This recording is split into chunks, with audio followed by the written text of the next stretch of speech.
يسعدني أن أشرف اليوم بصحبتكم على حفل انطلاق أعمال الفريق البرلماني للصداقة الموريتانية المغربية.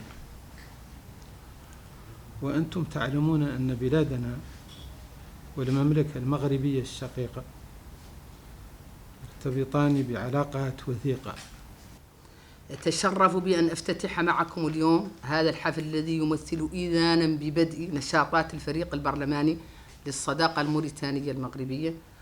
ونحن إذ نطلق أنشطة هذا الفريق لنتطلع بأمل كبير لما سيكون له بإذن الله من بالغ الأثر في تحقيق مسعانا المشترك الرامي لتعزيز عرى الأخوة والصداقة التي تربط شعبينا الشقيقين.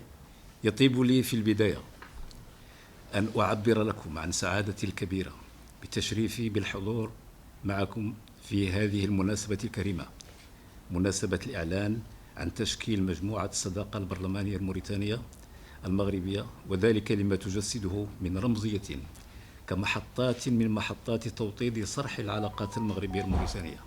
Aujourd'hui, nous avons donné le coup d'envoi des activités du groupe parlementaire d'amitié mauritano-marocaine.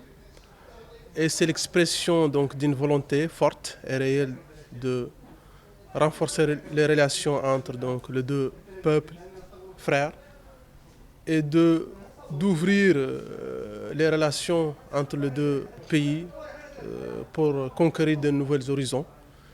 Et aussi, c'est une démarche davantage qui se concrétise et qui se manifeste par une volonté de la construction du Grand Maghreb. Et je pense qu'aujourd'hui, le niveau des relations est sans précédent. Et quand on parle des relations entre les deux pays, entre les deux peuples, nous allons parler de l'histoire, de la géographie, nous allons parler de relations, de la religion, des relations culturelles. Donc voilà, quand on parle des relations entre les deux peuples, voilà, on parle de tout. Donc ce sont deux peuples frères et amis. Et l'histoire a fait que cette relation est particulière et spéciale. Et je pense qu'avec la création de ce nouveau groupe, de ce groupe d'amitié, c'est une nouvelle démarche qui est la diplomatie parlementaire, qui est une nouvelle action dans tous les pays du monde, qui cherche à renforcer les relations entre d'abord les institutions parlementaires, étant donc des institutions constitutionnelles dans les deux pays, mais aussi étant donc la représentation populaire légitime et normale. Et je pense que c'était une chose claire dans les différents discours, que ce soit du président de l'Assemblée, de la présidente du groupe et de son Excellence, Monsieur l'ambassadeur du Maroc dans notre pays.